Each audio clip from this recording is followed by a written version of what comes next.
Deixa abaixar o santo aí, a gente fala de tudo que interessa. Vamos andando aí, mostrando as coisas. O Rubens tem um caráter muito polivalente. Ele é um artista, mas ele é um cidadão, ele é um sujeito interessado nas questões do mundo, ele é um artista bem informado, ele é um homem que participa das questões que estão sendo, digamos assim, do próprio cotidiano. É um artista que vive a cidade.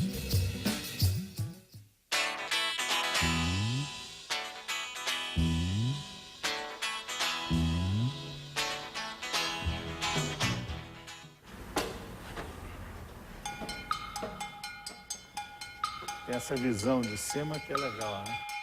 Eu nasci num ateliê de artes gráficas, porque o meu pai era desenhista de logotipos, de marcas. Desenhava... Papai chegou da Alemanha e ele criava alfabetos, letras, marcas. E ele me obrigava a desenhar quando eu era pequeno. Então eu desenhava as letras, pegava aquelas plumas de speedball, né? Ficava desenhando letras. Enquanto eu não fazia perfeito um círculo, a mão, ele não deixava eu ir brincar. Tem que aprender uma profissão. E eu ia para o ateliê dele, ele tinha um estúdio de publicidade, aí via os desenhos, ficava encantado, né? Daí ele me arrumou um emprego na Manchete, porque o Adolfo Bloch era da cidade do pai dele. Então me deram um emprego. Eu fiquei lá de assistente, Depois fui fazer o Sétimo Céu, que era uma revista de fotonovela. Eu tinha 17, 18 anos. Eu entrei moleque, então eu já estava pintando, que era o que eu fazia em casa, fim de semana, à noite, quando sobrava um tempo. E durante o dia eu trabalhava. A minha pintora começou com preto e branco, black and white. Olha aqui, isso é 1962. É um ônibus com uma multidão. Isso é a prova única litográfica, é feito na pedra litográfica. Olha, as pinturas, até esse lado mais, como você falou, expressionista, é uma espécie de caligrafia minha, de linguagem que eu tenho... É uma extensão, né? Quer dizer, ela no fundo é um desenho. Meu desenho está sempre presente, né?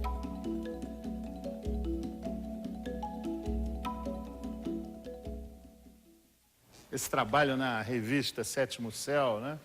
Que eram os personagens que se correspondiam. Ela sonhava com ele, ele era um garoto que gostava de bossa nova, ela gostava de dançar. Eu pego um pouco essa gráfica meio tosca também, popular, a coisa ligada à gravura de cordel, aquelas coisas muito simplificadas.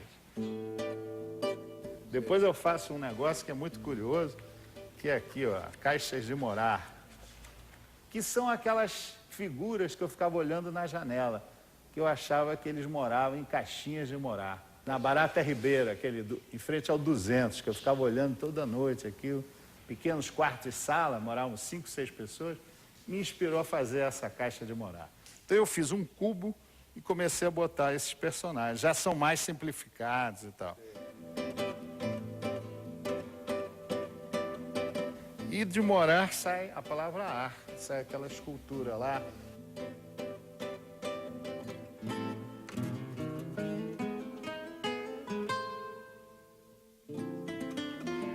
Eu acho que eu sou um voyeur, né? Um cara meio curioso com a vida, né? Sempre me intrigava muito essa coisa da... Como é que as pessoas vivem, como é que elas se deslocam. Eu fiz muitos ônibus.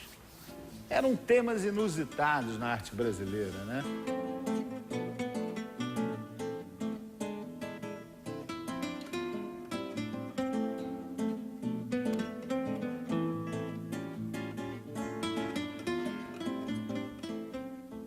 Ele é esse cronista, ele é o homem do olhar agudo que percebe as contradições em que o povo vive, admira a maneira como ele consegue superar as suas dificuldades com soluções populares, mas ao mesmo tempo denuncia essas condições de vida. Ele nunca deixou de denunciar. Ele está denunciando essa forma precária da habitação no Rio de Janeiro, não é? Sobretudo na periferia do Rio de Janeiro, ou nos morros do Rio de Janeiro.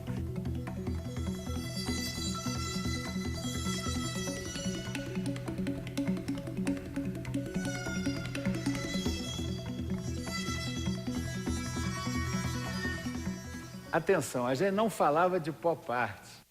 Essa informação aparece na Bienal. A gente falava da nova figuração. Eu pertenço a uma geração, junto com Antônio Dias, com Roberto Magalhães, com Vergara. A gente falava da nova figuração, que era uma solução, né, uma reação talvez, contra a arte abstrata, francesa, importada, europeia, que predominava nas bienais, nos salões, etc. A pop art tinha uma temática muito diferente da de vocês aqui. Né? É porque nós estávamos numa linha mais política, engajada, de crítica social.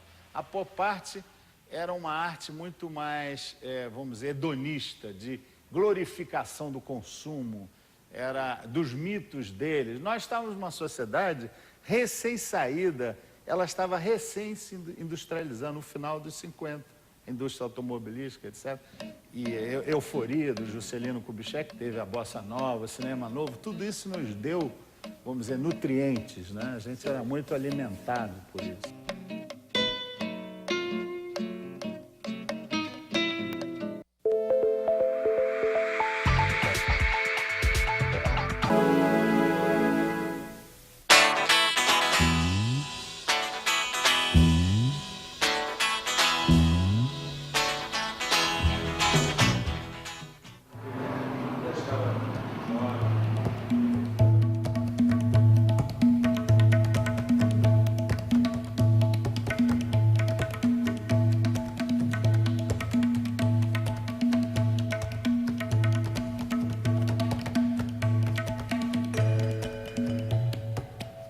A Lindoné é pré-tropicalista, né? É o seguinte, a Lindoné, no fundo, eu acho que talvez seja produto de uma série de, vamos dizer, de equívocos, contradições, mas, ao mesmo tempo, é uma obra conceitual. Porque a Lindoné, ela primeiro usa esses vidros bisotês, essa cultura do subúrbio, né? Que eu acho que eu trago essa contribuição. Pelo menos no Rio de Janeiro, eu não tinha notícia de ninguém fazendo nada semelhante. Sim. E essa personagem, atrás do espelho, né? Ela era uma personagem anônima, mas que eu botei um cunho autobiográfico. Na realidade, a Lindoné existiu. Foi uma namorada minha que eu tinha e que eu subverti, botei outro nome e disse que era um amor impossível, que realmente era um amor impossível. A história bonita da Lindoné, e aí é o lado conceitual, é que eu recebo a visita de uma pessoa que é absolutamente genial, maravilhosa, que era a Nara Leão. Ela veio no meu estúdio e disse assim, eu quero adquirir esse trabalho, eu quero para mim. Eu falei, Nara, eu ainda não posso, porque eu estava muito ligado afetivamente, né? Aí ela pegou o telefone e ligou para o Caetano, falou, olha, eu tenho uma imagem aqui que eu queria que você fizesse uma música. Aí o Caetano, pelo telefone, sem ver a imagem, simplesmente com a descrição dela, né, ele fez a música, ele e Gil, né, fizeram Gil, mas ele fez aquela letra genial, Bela Lindoné, atrás do espelho, sem que ninguém a visse, linda, feia, desaparecida. Na frente do espelho, sem que ninguém a visse, Miss linda, feia. Que esses personagens femininos, para mim, eram meio fetichistas, né? Eu acho que eles tinham tinham essa coisa, essa aura, né?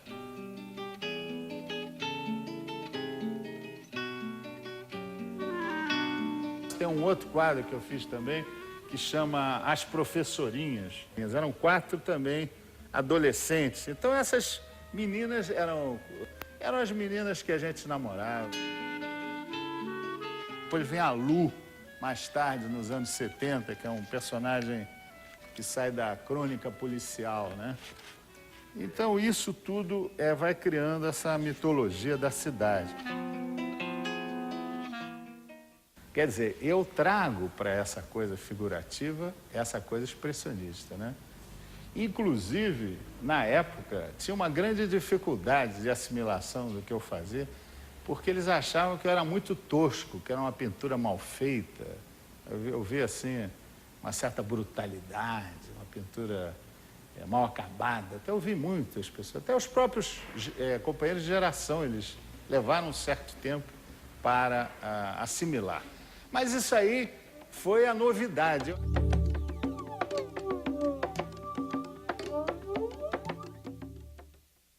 E esse trabalho que é muito importante, que é o Rei do Mau Gosto, que eu uso asa de borboleta e essas araras, e isso vem a ser o símbolo do tropicalismo, né?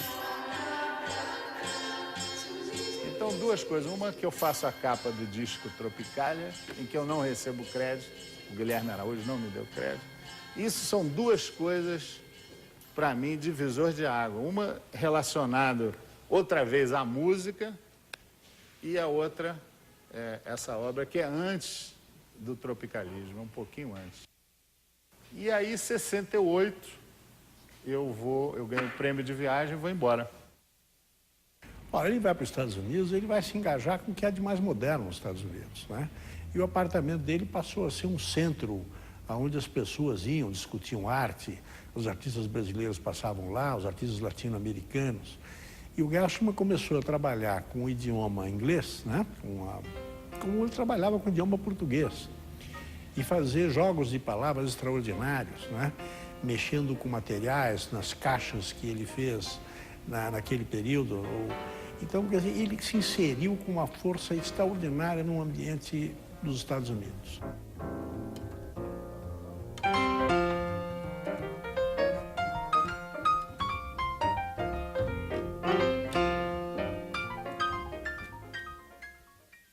Nos Estados Unidos, eu parei de pintar. Esse talvez tenha sido minha primeira crise, vamos dizer, existencial, e uma crise em que eu abandono a imagem por um tempo e eu fico um pouco trabalhando na prancheta, eu fico uma espécie de planejador, né? É um impacto que eu recebo em Nova York. Eu vinha com as minhas palavras, já feitas no Brasil, mas aí elas ganham vamos dizer, um conceito atrás, né?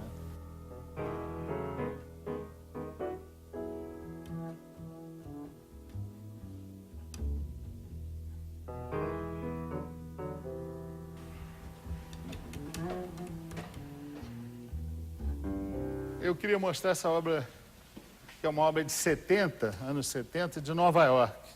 E essa é uma obra que eu diria que ela tem uma coisa diferenciada das obras do Brasil, é que ela é toda executada em aço inox. Então foi uma obra extremamente sofisticada, né? Que eu nunca tinha feito isso no Brasil. É uma areia de aquário, né?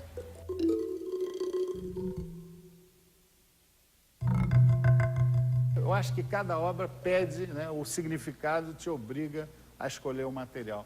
Então, o material eu tenho muita liberdade, né, com ele, desde de uma coisa assim com areia, né? Tem obras com pigmentos, com areia.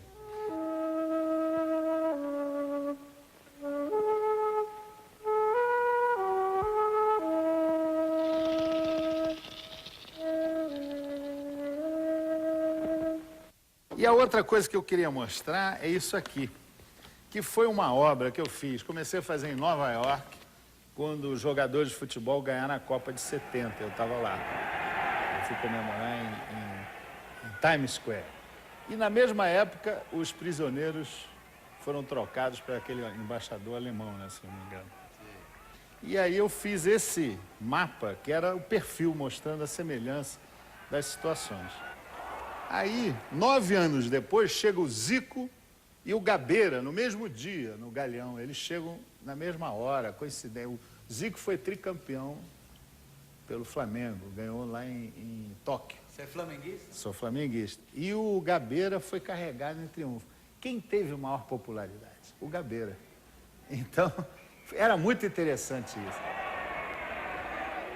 E aí eu fiz o meu filme, que aí eu vim ao Brasil, nessa época do passaporte, pegar o Green Card, que era o permissão de trabalho nos Estados Unidos, aí fui filmar o Triunfo Hermético. É um trabalho todo com letras na natureza, né? Um trabalho ecológico. E o Triunfo Hermético marca a volta à pintura, porque quando eu termino o Triunfo Hermético, é como se eu tivesse encerrado. Eu senti um alívio absolutamente, até físico, e voltei a pintar.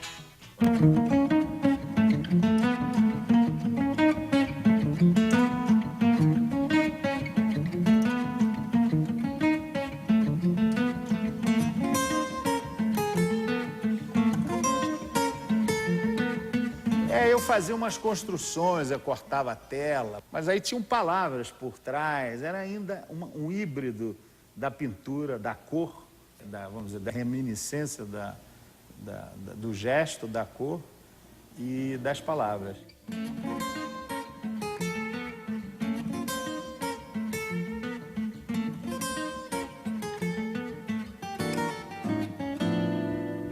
Eu fiz o pocket stuff, que eram os poeminhas de bolso. Que isso aí foi uma coisa deliciosa. Eles chamavam token poem, é o poema token. E aquilo você abria assim, e as pessoas começavam a conversar sobre aquilo, olhavam, viam as palavras, abriam as caixinhas.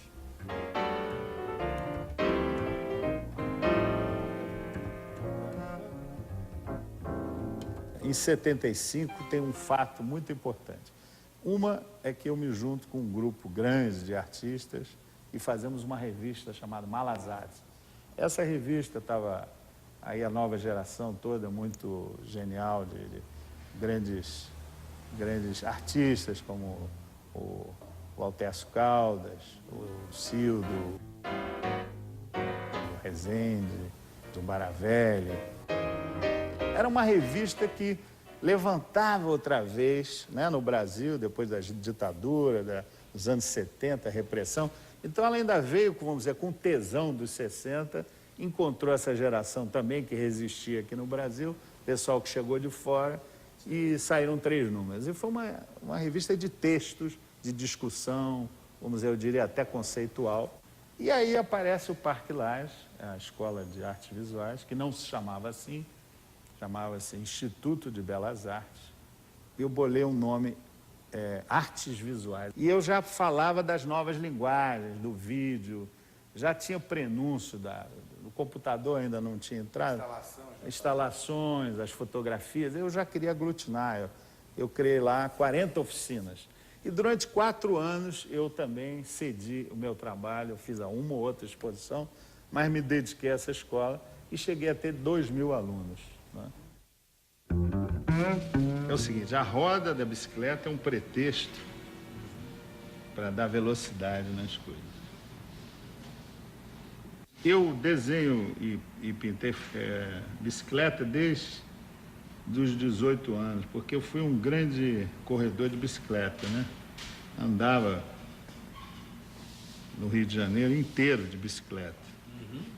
Então, a bicicleta está ligada ao esporte, à minha infância, à saúde, ao sol e tal. Eu luto por essa temperatura da cor. Eu acho que tem uma cor especial do trópico, que eu defendo essa tese, apesar de ser uma tese da cor tropical. O que acontece depois de 80 para cá? Pois é, a pintura vai dominando e eu vou fazendo. Eu fiz a caixa de charuto. A caixa é um grande pretexto para você reunir todas essas caixinhas de charuto para não se dispersarem. Cada face da caixa é uma coisa aproveitada, né?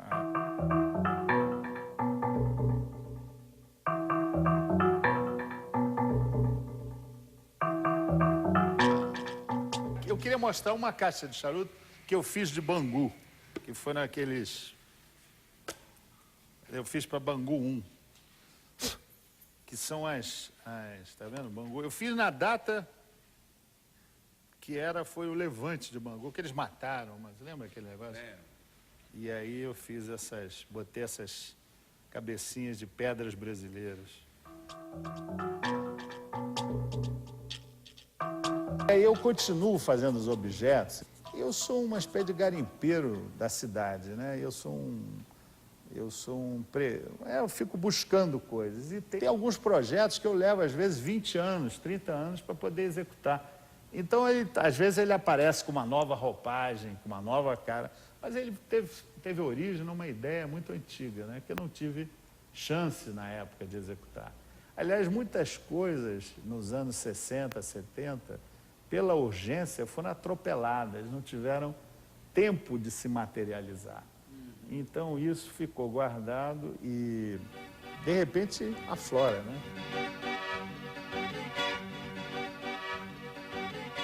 Tem aqui um trabalho sobre a Bahia, que está em processo já há algum tempo, que vão ser todos personagens importantes da Bahia. E como a Bahia é um grande caldeirão de miscigenação, eu usei aquelas pás de tacho de fazer doce, e em cada face dessa vai entrar um personagem. Tem aqui o Raul Seixas, está vivo, meu amigo.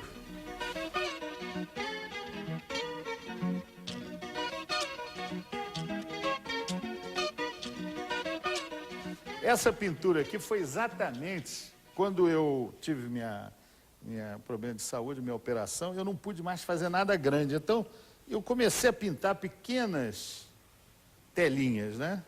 Eu estava na Bahia, pintei no quarto do hotel, fiz essas... Depois montei esse tríptico. E depois, aliás, um políptico, eu fiz aqui em grande. Então, essa peça existe sob esse formato. Essa é a grande. peça da recuperação física. Então ela é do Renascimento, a volta à pintura e tal. Então é uma peça de uma alegria, euforia. Eu sou um cara da temperatura da cor. Eu gosto da temperatura da cor. Eu acho que o Brasil tem uma temperatura especial. Tem que deixar secar um pouco. Deixa.